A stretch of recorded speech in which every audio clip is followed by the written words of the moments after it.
Peace to everybody. This is about a body of a 1930s gangster, John Dillinger, to be exhumed. And of course, here in the picture from the 1930s is John Dillinger at a prison.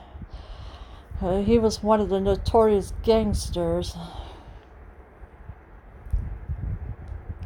The body of notorious 1930s gangster John Dillinger is expected to be exhumed in September from a concrete encased grave at an Indianapolis cemetery more than 85 years after he was killed by FBI agents outside a Chicago theater. So in September, John Dillinger will be exhumed from a concrete encased grave at an Indianapolis cemetery that has been more than 85 years. The FBI agents killed him at a Chicago theater.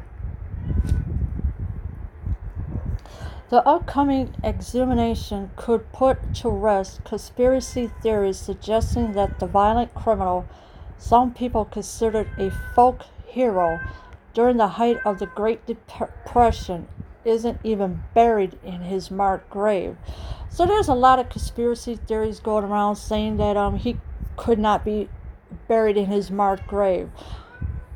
But once the exhumation is done, they'll determine whether or not if it's really him or not. So people consider him a folk hero. So I mean, why would you consider a gangster a folk hero for if he did something bad? The Indiana State Department of Health approved a permit July 3rd sought by Dillinger's nephew, Michael C. Thompson, to have the body exhumed from Crown Hill Cemetery and reinterred there. And so the son of the nephew of of Dillinger's is Michael C. Thompson. He's going to have the body exhumed in September, and of course the permit was approved on July 3rd. The permit doesn't give a reason for the request, and Thompson couldn't immediately be reached for comment. However, Dan Silberman of A&E Network says the exhumation will be covered as part of a documentary on Dillinger for the History Channel. Yeah, so it doesn't give a reason why for Dillinger's body to be exhumed. So and of course Dan Silberman of A&E Network says the exhumation will be covered and it will be part of a documentary on the History Channel. Indiana Health Department spokeswoman Jenny O'Malley said that based on the permit, the agency expects Dillinger's body will be exhumed and reinterred on September 16th, the date listed on the document. So you got Indiana Health Department, Jenny O'Malley. She said that based on the permit, the agency expects Dillinger's body will be exhumed and reinterred on September 16th, and of course that's what is listed on the document. But we still don't know why that his body will be exhumed. And of course, a lot of things happened during the 1930s. There was gangsters and everything else during that time.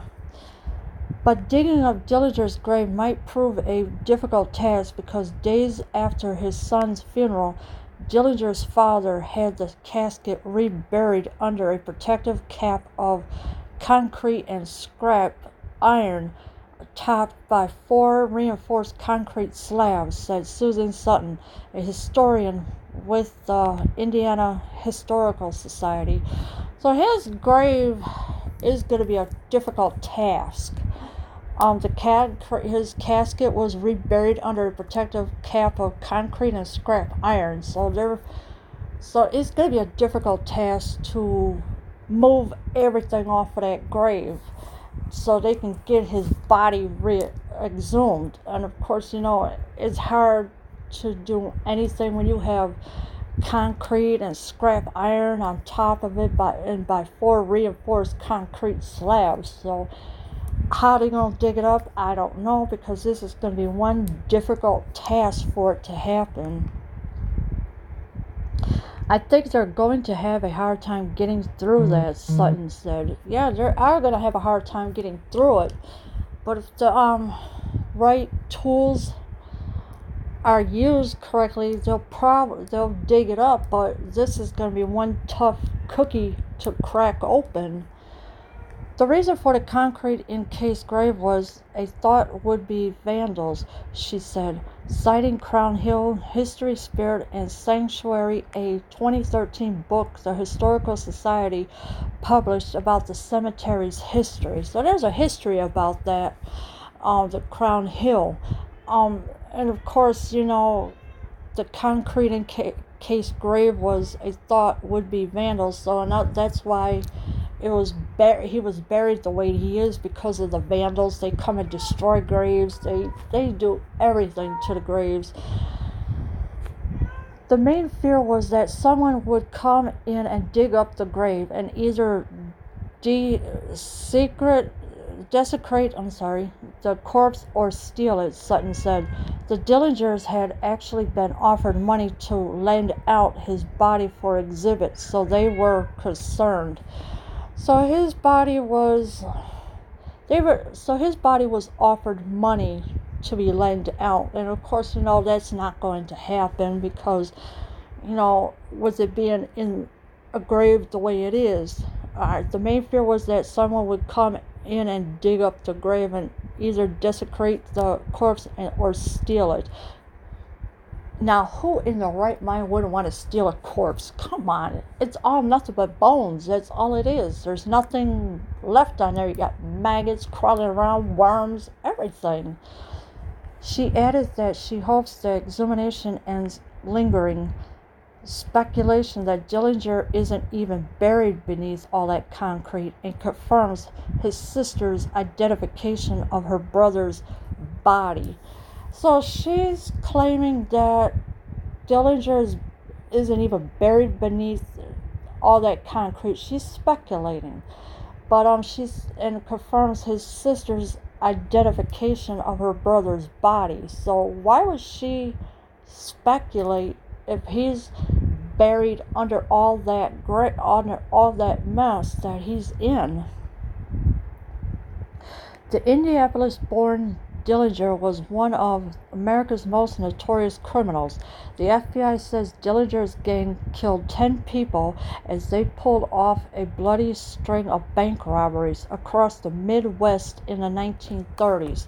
And so Dillinger and his gang, they killed 10 people, pulled off a lot of bank robberies. So that's a pretty good size bank robberies, killing 10 people. So that's what the FBI said, and that they had killed all these people across the Midwest in the 1930s.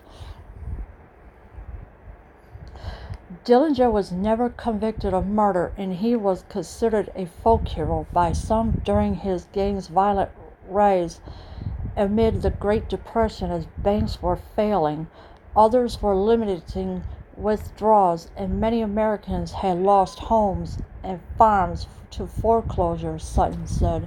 So people had considered him as a folk hero because, you know, the banks were failing, others were limiting withdrawals, Americans had lost their homes and farms to foreclosure, so the farmers couldn't farm anything at all because they were getting foreclosures during that time.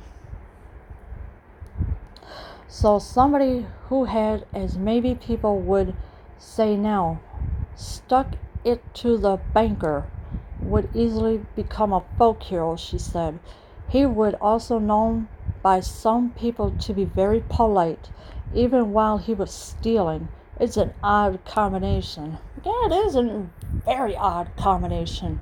He was a folk hero, he was polite, but of course, you know, he stuck it to the banker, so he was playing both sides, being good and bad.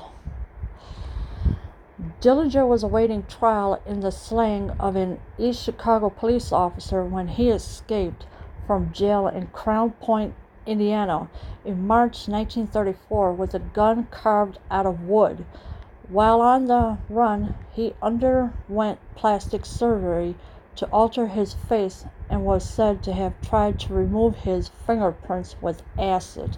Ooh, remove your fingerprints with acid, that is very dangerous. Yeah, Dillinger was waiting trial during that time, in East Chicago. He was never really tried on anything, but he was awaiting trial on the slaying of an East Chicago police officer when he escaped from jail in Crown Point, Indiana. So, and he had plastic surgery to alter his face, and of course he tried to remove his fingerprints with acid, but you know what happened? But they still, with the fingerprints, they could still get it somehow, no matter if you try to move it with acid or anything. Dillinger, who was portrayed by Johnny Depp in the 2009 movie Public Enemies, was fatally shot in July 1934 by FBI agents outside the Biograph Theater in Chicago after he was betrayed by a woman who became known in the papers as the Lady in Red. So Johnny Depp played in a movie called Public Enemies, in a 2009 movie, and he played Dillinger. Of course, I never saw it, so I really don't know what goes what anywhere. Of course, outside the Biograph Theater in Chicago, a woman had betrayed him, and she was also known in the papers as the Lady in Red. Crown Hill Cemetery spokeswoman Crystal King said the cemetery has no information about the plans to exhume Dillinger, whose grave is an attraction to the Hilltop Graveyard on Indianapolis near Northside. So Crown Hill Cemetery, the spokeswoman says she has no information about that. So why are they approving this for exhumation of his body for? Do they want to know if it's him or not? I mean, you gotta dig really hard into the grave just to get the body out, and it's gonna be one difficult task. Messages seeking comment were left Tuesday for Jeffrey Scalf, whose grandmother was Dillinger's half-sister, and for Savannah Light, the funeral director, whose name is listed on the permit. And so the messages seeking comment were left Tuesday for Jeffrey Scalf, whoever he is. There was a grandmother was Dillinger's half-sister, and for Savannah Light, she is the funeral director whose name is listed on the permit. So the permit had to be, I guess, in her name or something. I don't know. But they want to get this body exhumed in September. So that's 2 months away. Well, actually 1 month away. But they want to know what happened, of course, and of course the FBI did kill him after all these bloody strings of robberies, allegedly. And of course, this happened during the 1930s. Leave your comments below. I am out.